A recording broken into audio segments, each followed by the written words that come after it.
સુરત ગ્રામ્ય જિલ્લાના પલસાણા વિસ્તારમાં એક જ રાતમાં 6 જેટલા બંગલાઓમાં થયેલી ઘરફોડ ચોરીના બનાવનો ભેદ પોલીસે ઉકેલી કાઢ્યો છે। પલસાણા પોલીસ અને એલસીબીની સંયુક્ત કાર્યવાહીમાં 5 આરોપીઓની ધરપકડ કરવામાં આવી છે, જ્યારે એક આરોપી હજુ વોન્ટેડ જાહેર કરવામાં આવ્યો છે। પલસાણા પોલીસ સ્ટેશન હદ વિસ્તારમાં અલગ અલગ સ્થળોએ મકાનોના બારી દરવાજાના ગ્રીલ તોડી ઘરફોડ ચોરીના બનાવોને અંજામ આપવામાં આવ્યો હતો। એક જ રાતમાં 6 જેટલા બંગલાઓમાં ચોરી થતા સ્થાનિકોમાં ભયનો માહોલ ફેલાયો હતો। ઘટનાની ગંભીરતાને ધ્યાને લઈ સુરત ગ્રામ્ય એલસીબી અને પલસાણા પોલીસે તપાસનો ધમધમાટ શરૂ કર્યો હતો।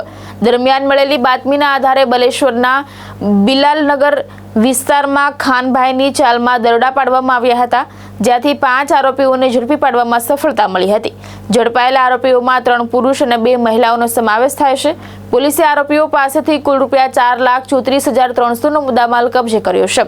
કબજે કરાયેલા મુદ્દામાલમાં TV, speaker, projector, mobile phone, પંખા, ગાદલા, સાડીઓ તેમજ રસોડાના વિવિધ સામાનનો સમાવેશ થાય છે।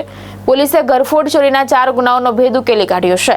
જો કે આરોપીઓએ સુરત ગ્રામ્ય વિસ્તારમાં અન્ય કેટલા ચોરીના બનાવોને અંજામ આપ્યો છે તે દિશામાં વધુ તપાસ હાથ ધરવામાં આવી રહી છે। છેલ્લા ઘણા દિવસથી પલસાણા પોલીસ સ્ટેશન વિસ્તારમાં અલગ અલગ વિસ્તારમાં ઘરફોડ ચોરીના બનાવો બનવા પામેલ છે।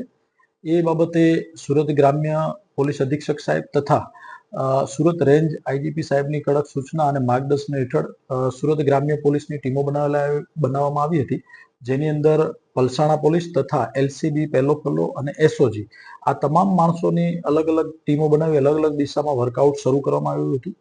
જે વર્કઆઉટમાં ટેકનિકલ સોર્સ અને હ્યુમન સોર્સનો ઉપયોગ કરી અને આજ રોજ આ ટીમોએ અલગ અલગ 4 ઘરફોડ ચોરીઓના આરોપીઓ મુદ્દામાલ સાથે પકડી પાડેલ છે, જેની અંદર પલસાણા પોસ્ટે વિસ્તારમાં અલગ અલગ 4 જગ્યાએ જે ચોરી થઈ છે એની અંદર કુલ ₹4,34,300નો મુદ્દામાલ આરોપીઓના ઘરેથી આ ટીમોએ રિકવર કરેલો છે તથા 5 આરોપી જેમાં કિશોરભાઈ રતિલાલભાઈ, પછી હરેશભાઈ ગોપાળભાઈ, ફિરોજ સાદિક, કાજલબેન, ભૂરીબેન આ 5 આરોપીઓને ધોરણસર અટક કરવામાં આવેલા છે અને એક આરોપી પ્રિન્સ ઉર્ફે રામદાસ રતિલાલ દેવી પૂજક જે વોન્ટેડ જાહેર કરેલ છે અને આ દિશામાં હાલ આગળ तपास जारी है।